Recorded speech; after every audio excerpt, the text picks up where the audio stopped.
감사합니다. 기도하고 제가 하나님 말씀을 같이 나누겠습니다.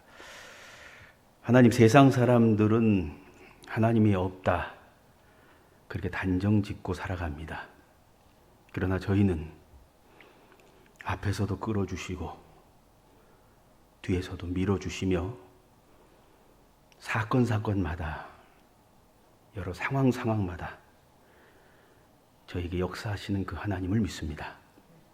세상 사람들은 소망 없이 그저 자기의 힘을 믿고 살아가지만 저희는 곧 만날 주님을 기대하며 고대하며 그 주님께 무엇을 가지고 그 주님 앞에 만나면 내가 무엇을 했다라고 말할까, 그 생각하며 살게 하시니 감사와 영광을 하나님 앞에 돌리옵나이다.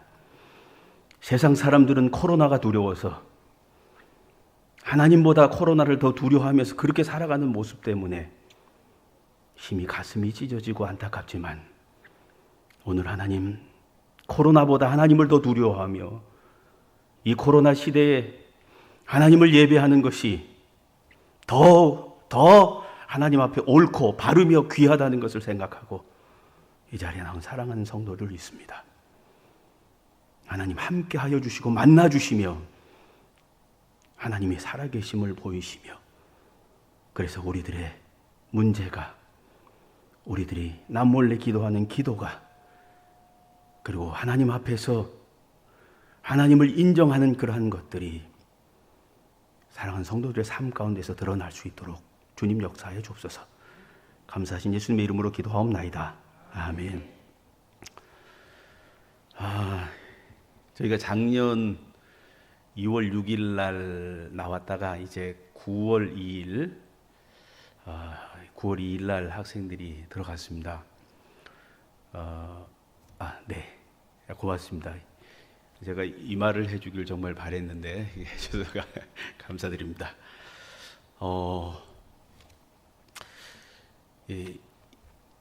작년 2월 6일 날 나올 때 그때를 다시 한번 돌아보면 참 고민이 많았어요. 이제 나오지 않았으면 좋겠다 상황을 파악할 때, 코로나가 시작됐기 때문에 그런 말씀도 많이 있었고, 또 여러 가지 저희를 받기로 했던 그 단체 교회들이 다 취소하기 시작하고 해서 잘 때도 또 갈 때도 정해지지 않은 상황에서 이걸 정말로 취소해야 되는 건 아닌가, 이런 생각을 아마 그 2월 6일에 저희가 많이 했었습니다. 그러면서 마지막으로 결론을 내릴 수밖에 없었던 것은 베트남이 공산 사회주의 아닙니까? 그런데 우리 학생들이 교회가 없는 지역, 그리고 전혀 우리가 생각하지 못하는 그런 어려움들의 지역을 향해서 너희들이 그곳을 강해서 복음을 전하러 가야 된다. 그곳에 하나님이 원하시는 그런 교회들을 세우러 가야 된다라고 하는데, 자, 이제 어려우니까 뒤로 물러서자. 비자가 있고 비행기 표가 있는데 포기하자라고 하는 말을 할 수가 없었어요. 그래서 이제 만약에 제가 이 군인들로 비유를 한다면, 자, 나를 따라라라고 했는데 뒤에 쳐다봤을 때 아무도 없는 그런 상황이 되면 어떡하나? 왜냐하면 힘들고 어려운 상황에 제가 만약에 포기하고 돌아서는 모습을 보였을 때 우리 학생들도 제가 어려운 곳을 향해서 가자고 하면 그렇게 나의 뒤를 따르지 않을 것 같은 그런 생각을 하고 제가 나왔어요. 나오면서 아이들을 이렇게, 한국 상황이 이렇기 때문에 어쩌면 너희들이 금식을 할 수도 있을 것이다. 어쩌면 한 끼가 아니고 며칠을 금식할 수도 있을 것이다. 그렇게 얘기를 했고, 그리고 좀 춥지만 2월 6일 춥지만 어쩌면 잘 데가 없어서 우리가 길에서 우리가 부둥켜 안고 길 위에서 잠을 지새야 될 수도 있을 것이다. 그리고 어떤 상황이 우리를 기다리고 있는지 모른다. 그렇지만 비자가 있고 비행기표가 있으니 우리는 나간다. 그러고 끌고 나왔습니다. 굉장히 이게 참 절박한 상황 속에서 끌고 나왔는데, 아이들을 데리고 나왔는데, 그렇게 오랫동안 하나님께서 저희를 이끄실 거로는 꿈에도 생각을 못했습니다. 그렇게 멋지게 아이들 끌고 나왔으니까 이곳에서 멋진 상황들이 벌어지고 또 여러 가지 이 좋은 상황들이 벌어져서 다시 돌아갈 줄 알았어요. 근데 1년 반이라고 하는 긴 시간 동안 정말로 많은 곳들을 돌아다녔고 많은 상황들이 저희들에게 있어졌습니다. 돌아보면 참 힘들고 여러 가지 상황마다 이 간증할 거리가 정말 많지만, 결론적으로 생각을 하게 되면 우리가 한 끼도 굶질 않았고 또 한 번도 불편한 곳에서 잠을 자보질 않았어요.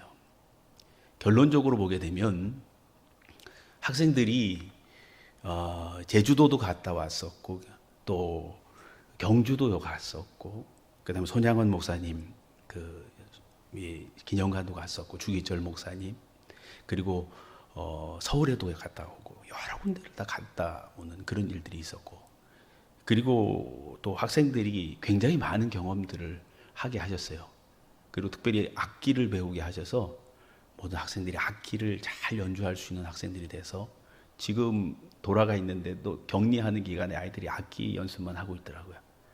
그만큼 악기를 잘 배웠고, 그다음 합창을 4부로 배운다는 건 굉장히 힘든 일인데 그것도 배웠고, 또 그리고 학생들이 여기 와서 한국어를 다 배워서 지금 한두 명 빼놓고는 거의 다 지금 한국에 유학을 다시 올 수 있는 자격 시험을 다 합격을 했습니다.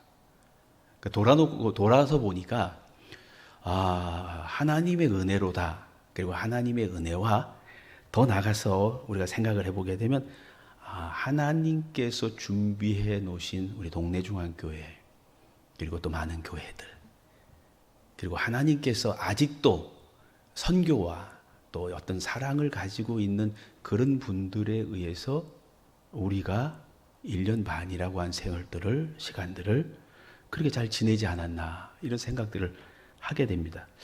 그래서 제가 이 사랑이 뭐냐, 사랑이 무엇이냐 이런 것에 대한 궁금증이 좀 생겨서 국어사전을 한번 찾아봤어요. 국어사전에서는 사랑을 뭐라고 표현하고 있나 이렇게 봤더니 어떤 사람이나 존재를 몹시 아끼고 귀중히 여기는 마음, 또 그렇게 행하는 일들, 이게 사랑이랍니다. 또는 어떤 사물이나 대상을 아끼고 소중히 여기거나 또 즐기는 마음, 그걸 즐기는 거죠. 즐기는 마음. 또 그 즐기기 때문에 어떤 그런 일들을 하는 것, 그게 사랑이다. 또 세 번째는 남을 이해하고 돕는 마음, 또 그런 일들을 행하는 것, 그게 사랑이다. 국어사전적으로 그렇게 나와 있더라고요. 정리해 보면 이게 사랑이라는 것은 어떤 사람이나 존재를 아주 소중히 여겨서 그 대상을 이해하고 돕고 또 그 일을 즐기고 또 그렇게 하는 일들, 이게 국어사전적 의미로는 사랑이다 이렇게 말을 하더라고요. 결국 우리가 1년 반 동안 이런 사랑을 받았던 것 같아요. 지금 앞에 계셔서 제가 좀 그렇지만 그래도 좀 우리 정성훈 목사님이 1년 반 동안 지속적으로 관심을 가져주시고 또 그 먼 지난까지 여러 차례 오셨어요. 그리고 늘 상황마다 끼니가 아니면 부족한 것이 없는지 늘 물어주시고 또 그 먼 곳을 또 우리 이 장로님들이 왔다 가셨어요.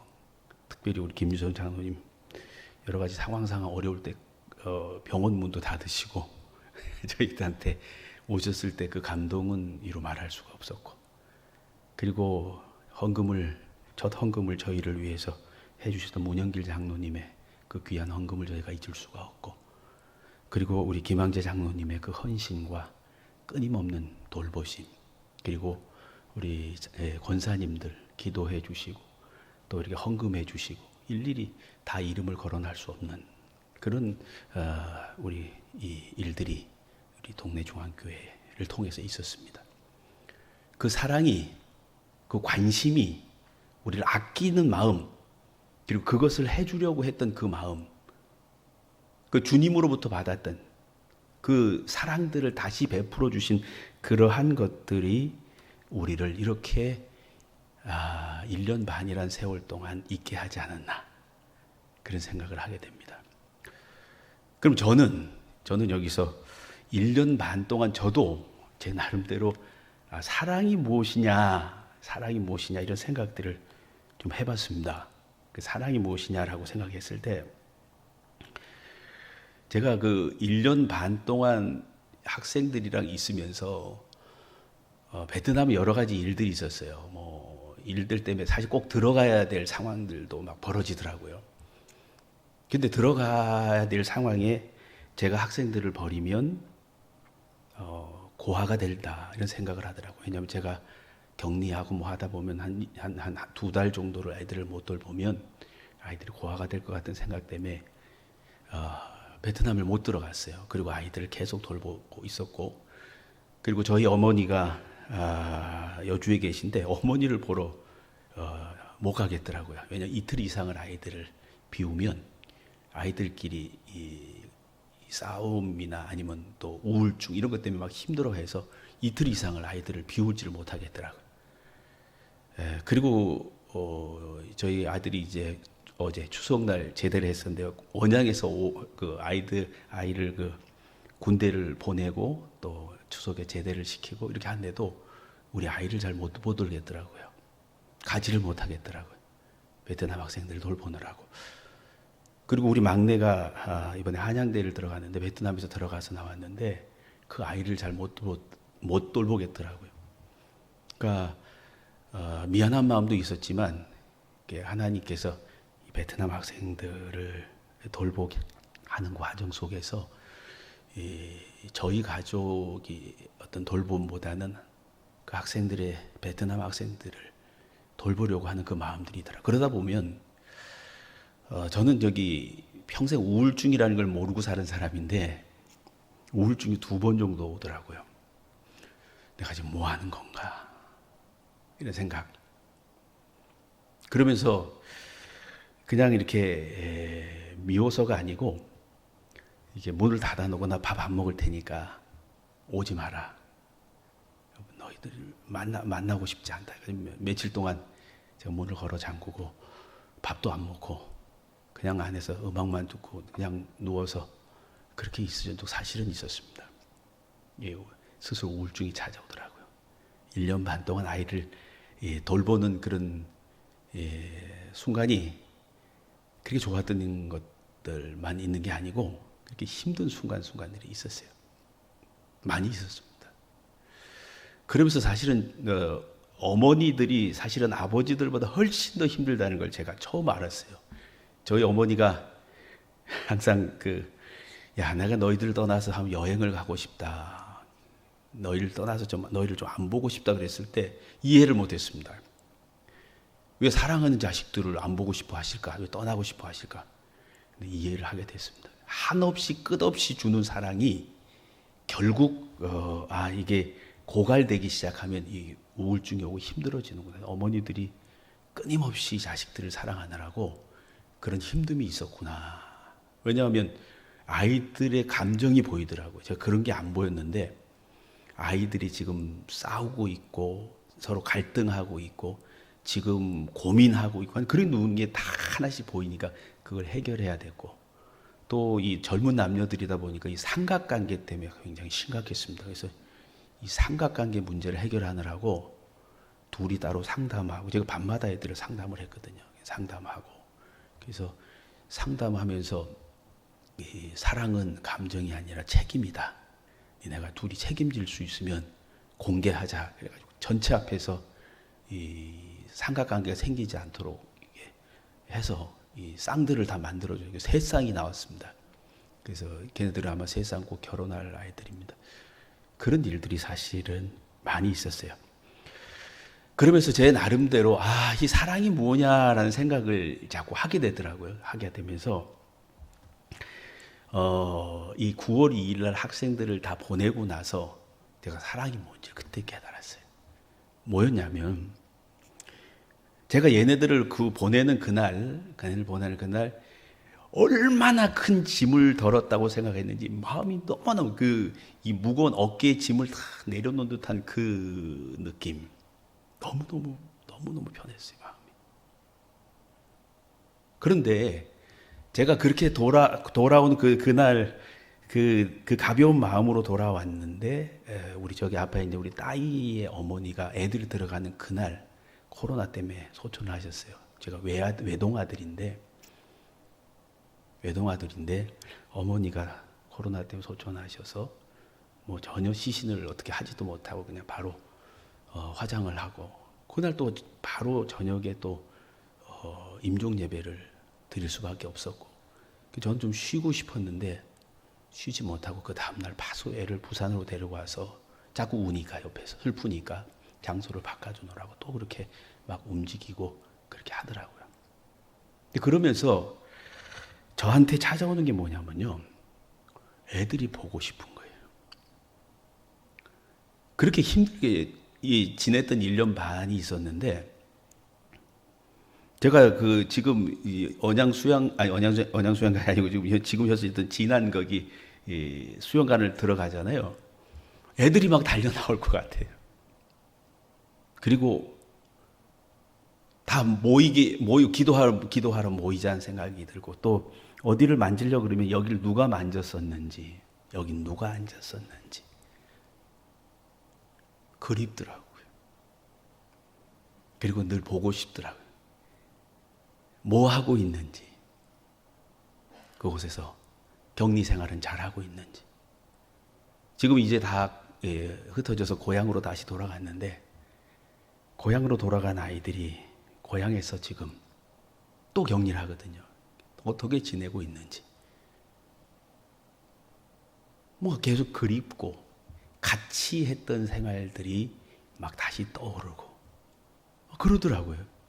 그래서 제가 이 사랑이라는 것은 그리움이구나. 그리움. 사랑은 그리움이구나. 이 생각을 하면서 제가 예수님이 우리를 향해서 가지셨던 사랑이 아마 이게 아니었을까? 이런 생각을 하게 됐어요.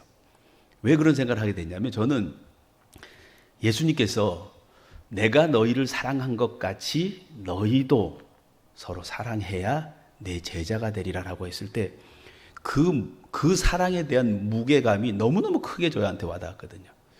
예수님의 사랑이 십자가를 짓는 사랑이 우리가 생각을 해야 되고 또 제자들의 발을 씻기고 모든 멸시와 천대와 또 여러 가지 상황 속에서 그것을 견뎌내셨던 그 사랑을 늘 생각하다 보니까 내가 어떻게 저렇게 예수님처럼 사랑할 수 있을까라는 그 고민이 저를 떠나질 않았어요.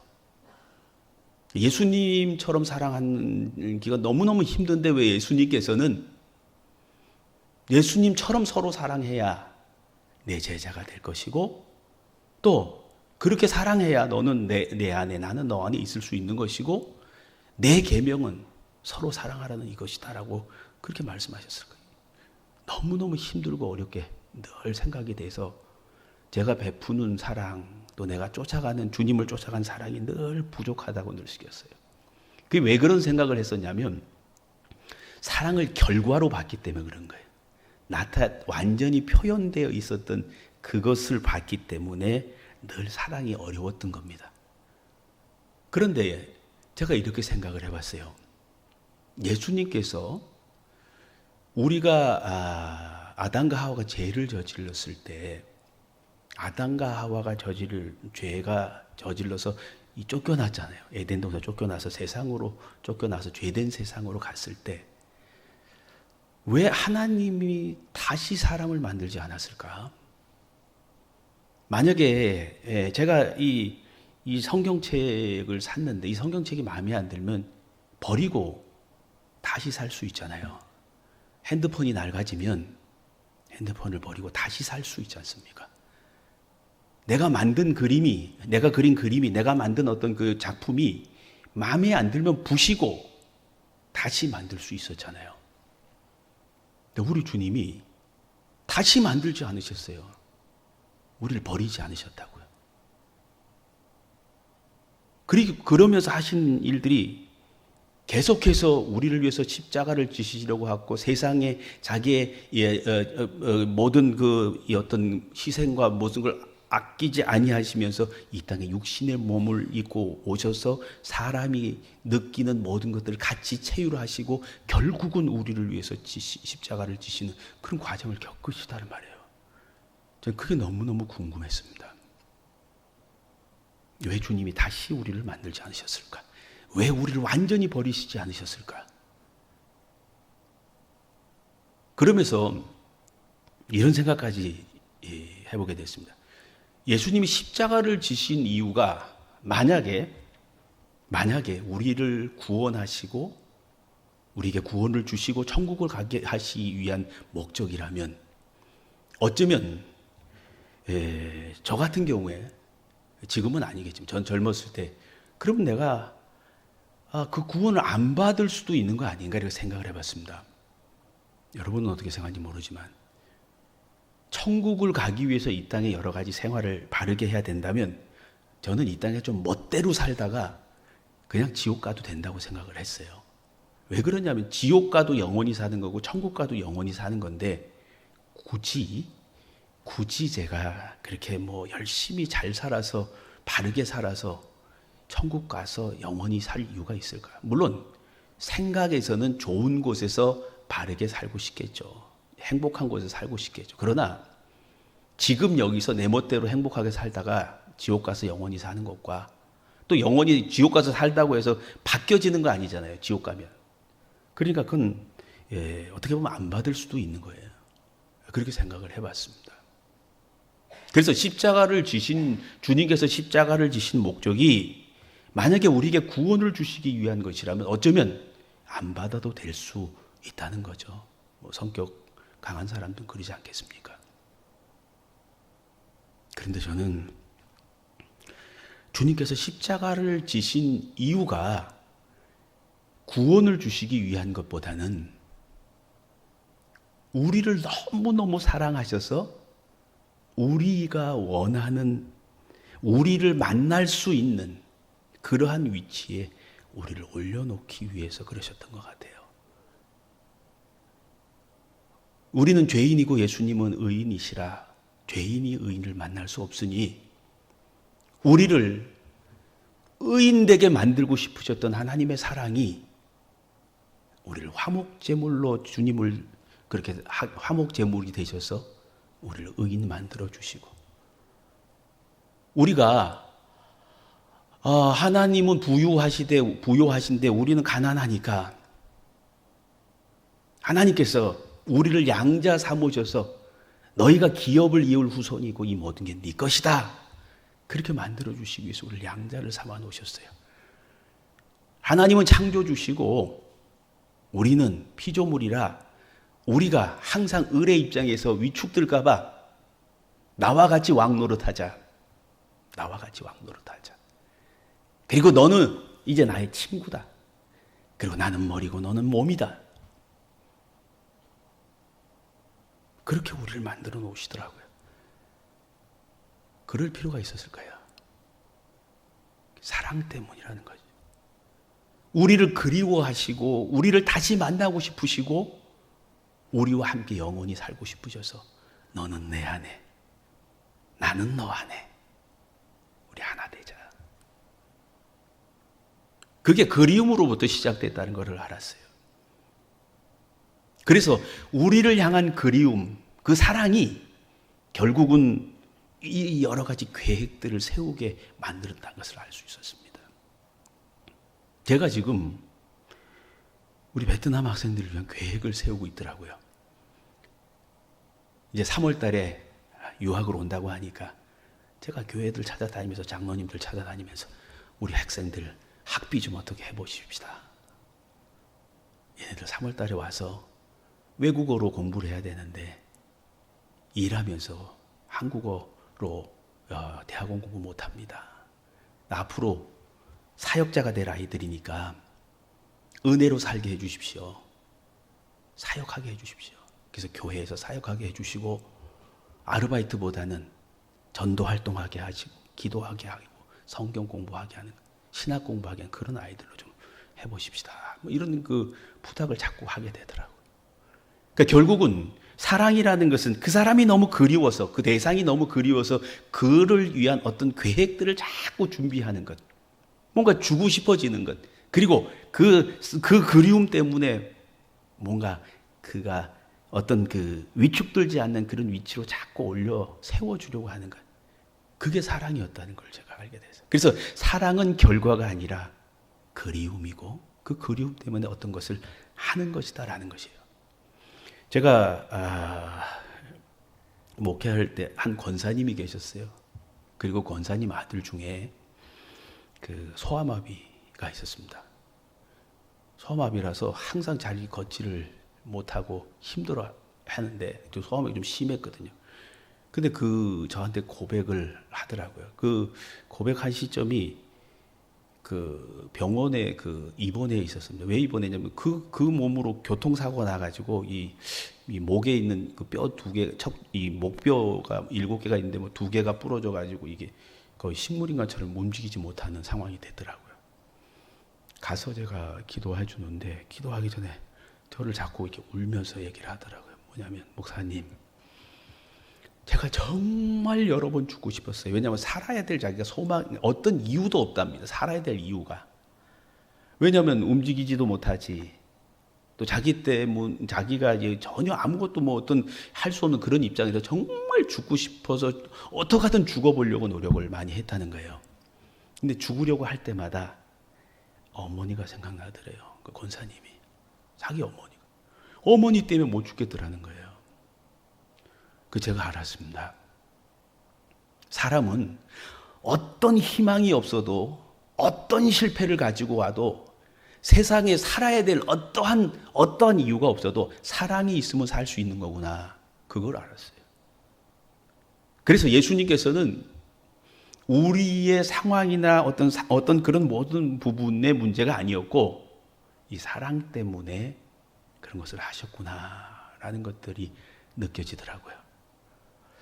그런데 저는 이게 이제 제가 1년 반 동안 있으면서 사랑이 이거였구나 하는 것을 베트남 학생들을 통해서 제가 그렇게 느꼈습니다. 그런데 오늘 본문에 보게 되면요, 이런 말씀이 있어요. 뭐냐면 2절에 여호와께서 이르시되 내가 너희를 사랑하였노라. 우리 주님이 우리를 사랑하셨다는 거예요.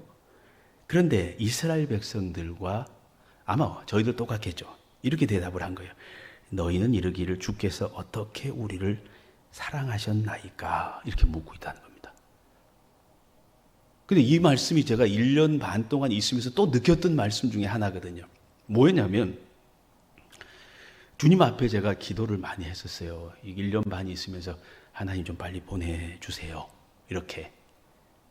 주님이 우리를 사랑하셨으니까 제가 아까 서두에 말씀드렸던 대로 하나님 이렇게 내가 베트남 복음화를 위해서 이 어려운 순간에 데리고 나왔으니까 잘 좀 데려가 주시죠. 그런데 5월에 우리가 작년 5월에 언양 수양관을 들어가면서 사실 9월 달에는 들어갈 줄 알았어요. 9월 달에는. 왜냐하면 뭐 총리 발표가 9월에는 들어간다 그랬는데 못 들어가더라고요. 그러면서 언양을 떠나서 우리가 진안으로 들어갈 때 비행기 표가 있었어요. 그래서 비행기 표를 다 사고 들어갈 줄 알았습니다. 못 들어갔을 때 그 좌절감은요, 여러분이 이해를 하실라나요? 이해 하시겠죠? 가슴이 철렁 내려가서 아이들한테 그 소식을 전했는데, 우리 앞서서 이렇게 돼가지고 비행기 표를 끊었는데 못 들어간 순간이 왔을 때 아무도 아무 말도 못 하더라고요. 너무너무 힘들었어요. 그러면서 하나님, 도대체 우리를 어떻게 사랑하고 계신 겁니까? 그러면서 또 기도를 했어요. 곧 들어갈 수 있겠지. 하나님, 제가 겨울 싫어하는 거 아시죠? 겨울만 되면 제가 이 이 더운 날에서 오래 살다 보니까 땅구멍이 열려서 다치질 않는 겁니다. 그래서 막 빨간 돌기가 나고 그래서 겨울은 너무너무 힘들어해요, 제가. 그래서 하나님, 이 겨울을 나지 않게 해주세요. 작년 겨울, 저기 입고 나왔던 겨울 옷은 입지 않게 해주세요. 기도를 정말 열심히 했어요. 근데 그 해 겨울, 작년 겨울이죠. 그 지난 그 무진장 아닙니까? 무진장 추운 곳, 그 무진장 거기서 영하 25도까지 내려가더라고요. 그런 추위가 없었는데 더 강력한 추위를 하나님이 보내주시더라고요. 그러면서 제가 하나님, 도대체 우리를 어떻게 사랑하고 계신 겁니까? 어떻게 우리를 사랑하고 계신 겁니까? 그 추운 겨울을 지나면서 겨울에 그 수도 올까봐 밤에 잠도 못 자고 나가서 물 틀어놓고 계속 그 상황을 살피느라고 하나님 앞에 하나님 도대체 우리를 어떻게 사랑하고 계신 겁니까? 이렇게 질문을 했었어요. 그렇게 봄이 되면서 하나님, 이게 지난 시내를 나가니까 이 묘종들이 있더라고요. 묘종들을 하나님 앞에 사다가 그냥 심으면서 정말 간절히 기도했었어요. 하나님, 저희가 심은 이 토마토, 우리가 심은 이 수박, 우리가 심은 이 옥수수는 제발 우리가 먹지 않게 해주세요. 다른 분들이 먹게 해주세요. 저희는 심지만 꼭 우리가 이걸 안 먹고 들어가게 해주세요. 그런데 하나님이 도대체 우리를 어떻게 사랑하셨는지 우리가 그걸 또 따먹고 있더라고요. 아침마다 일어나서 토마토를 따먹고 옥수수를 삶아서 먹고 수박을 잘라서 먹고. 하나님 도대체 우리를 어떻게 사랑하고 계신 겁니까? 우리가 힘들 때마다 하나님, 이 학생이 지금 어머니가 해준 밥이 먹고 싶어요. 애가 그 애간장을 덜기서 엄마가 아픈데 들어갈 수 없으니까 머리에 그 원형 탈모가 생기면서 이 녀석이 자꾸 이렇게 우울증을 앓더라고요. 엄마가 해준 밥이 먹고 싶어요. 하나님, 얘를 지금 어떻게 사랑하고 계신 겁니까? 우리 코로나 상황 속에서도 어쩌면 하나님, 우리가 하나님 앞에서 이렇게 열심히 기도하고 열심히 믿고 열심히 있는 이런 상황들을 갖고 갔는데 하나님 도대체 우리를 어떻게 지금 사랑하고 계신 겁니까? 우리 교회를 지금 사랑하고 계신 거 맞습니까? 이렇게 우리가 하나님 앞에 반문할 수 있습니다. 근데 오늘 본문 속에서는 하나님께서 야곱이라는 인물과 에서라는 인물을 들어서 하나님이 내가 너를 사랑하고 있다라는 것들을 말씀하고 있어요. 어떻게 말씀하고 있냐면 여기 이 말씀을 속에서 이어져서 이렇게 보시면요. 나 여호와가 말하노라. 에서는 야곱의 형이 아니냐. 그러나 내가 야곱을 사랑하였고 에서는 미워하였으며 이렇게 말하고 있어요. 이게 어떻게 우리를 사랑하셨습니까에 대한 답인데 하나님께서 뭐라고 말씀하고 있냐면 네 처지와 네 상황을 보란 얘기입니다. 에서가 형이라서 당연히 유산을 물려받아야 됐고 에서가 형이라서 먼저 받아야 될 장자의 권한들이 있었지만 그 에서가 받지 않고 너희가 받았다는 겁니다. 돌아보니까 내 처지를 생각을 해보니까 이런 사랑을 받을 처지가 맞나? 근데 받고 있더라고요. 우리는 지금 우리의 환난과 어려움과 고난과 상황 속에서 하나님 도대체 우리를 어떻게 사랑하십니까? 라고 묻는 우리에게 네가 지금 너희 처지를 보라는 거예요. 아니 한국 학생들도 받지 못했던 사랑을 저희가 받고 있었잖아요. 어쩌면 우리를 누구도 돕지 않아도 돼야 될 상황이 있지만 우리 동네 중앙교회를 비롯한 많은 하나님의 사람들이 우리를 돕고 있었지 않습니까? 우리는 하나님 도대체 우리를 어떻게 사랑하셨습니까? 라고 묻고 있었지만 우리의 처지를 생각해 봤을 때 우리가 받을 수 없는 위치의 사랑을 받고 있었다는 겁니다. 여러분도 마찬가지 아니겠습니까? 여러분이 하나님의 자녀가 될 수 있는 어떤 위치 그리고 하나님으로부터 지금 그런 대접을 받을 수 있는 그런 위치가 맞습니까?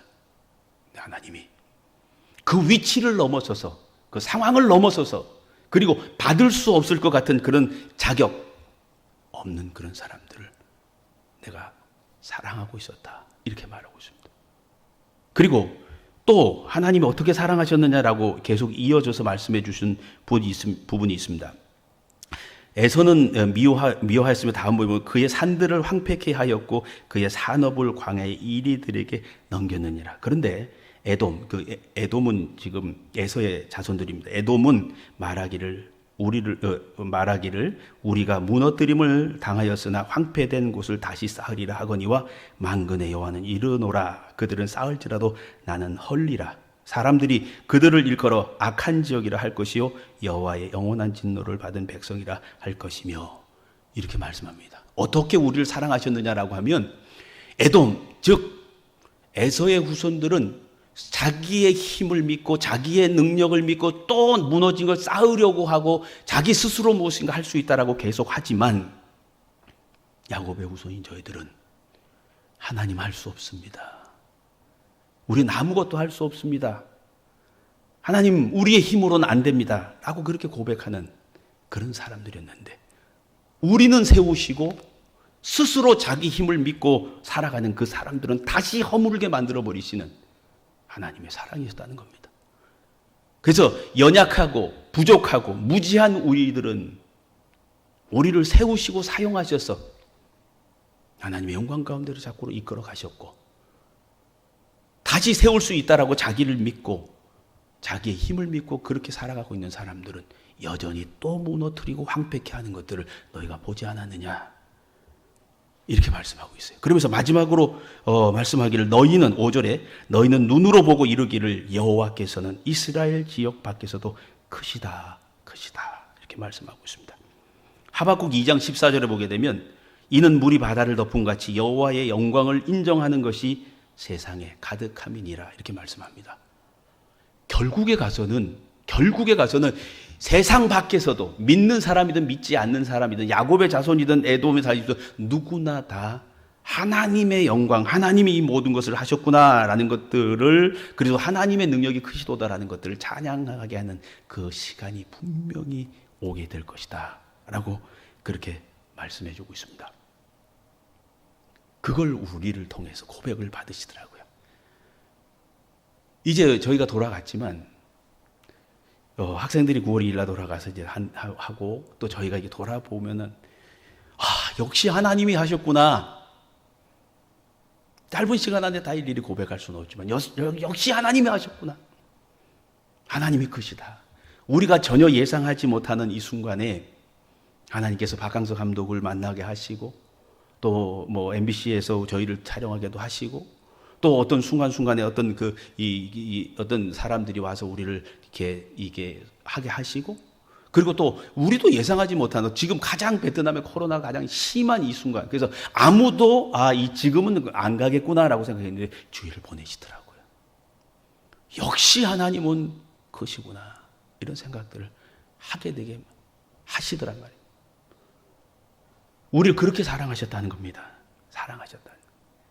어쩌면 주님은 오늘도 우리가 그리워서 우리를 만나고 싶으셔서 내가 너와 함께 무엇인가 나누고 싶으셔서 문을 두드리고 계신지 모르겠어요. 사랑한다. 내가 너와 함께 하고 싶다. 내가 지금 선교하는 이 자리에 있는데 네가 좀 여기 왔으면 좋겠다. 아마 어쩌면 우리를 그렇게 우리를 부르고 계신지도 모르겠습니다. 제가 그렇습니다. 우리 주님이 베트남 땅을 복음화시키고 싶으시는 그 열정이 이 가슴에서 떠나지 않고 머릿속에서 떠나질 않아요. 그리고 하나님이 보내주신 그 아이들을 통해서 하나님께서 무엇인가 하실 일들 때문에 이 머릿속이 가득 차 있고 가슴이 가득 차 있어요. 이 그리움이 아마 위대한 계획들을 만들어내고 하나님의 위대한 일들을 만들지 않나 그렇게 생각합니다. 우리 사랑하는 우리 동네 중앙교회 우리 성도 여러분들, 하나님을 향한 그리움이 있으십니까? 그럼 하나님을 향한 어떤 계획들을 세우셔야 돼요. 내 사랑하는 그분을 위해서 난 지금 뭐 어떤 계획을 가지고 있습니다. 내 사랑하는 그분, 나를 그리워해서 그 일을 이루어내신 그 숱한 희생과 그것을 이루어내신 그분을 향한 그 그리움 때문에 나는 그분을 향한 그리움 때문에 지금 무엇을 하고 있는지 그것이 아마 저희가 1년 반 동안 있었던 그 사랑에 대한 답이 아니었나 생각을 합니다. 자, 기도하겠습니다. 하나님이 눈물 흘리고 있는 그곳, 예수님이 눈물 흘리고 있는 그곳에 우리가 함께 서 있게 하여 주옵소서. 주님 지금 일하고 있는 그 자리에, 주님이 지금 통곡하고 있는 그 자리에, 내 사랑하는 주님이 그곳에 있는 그곳에 우리도 함께 그곳에 서 있을 수 있도록 주님 역사하여 주옵소서. 그 큰 사랑을 느끼지 못하고 우리를 향한 그리움을 향해서 베풀어 내셨던 그 크신 사랑들을 늘 삶 속에서 체험하며 느낄 수 있도록, 또 그래서 주님이 있는 그곳에 우리도 함께 늘 있을 수 있도록 주님 역사하여 주옵소서. 감사하신 예수님 이름으로 기도하옵나이다. 아멘.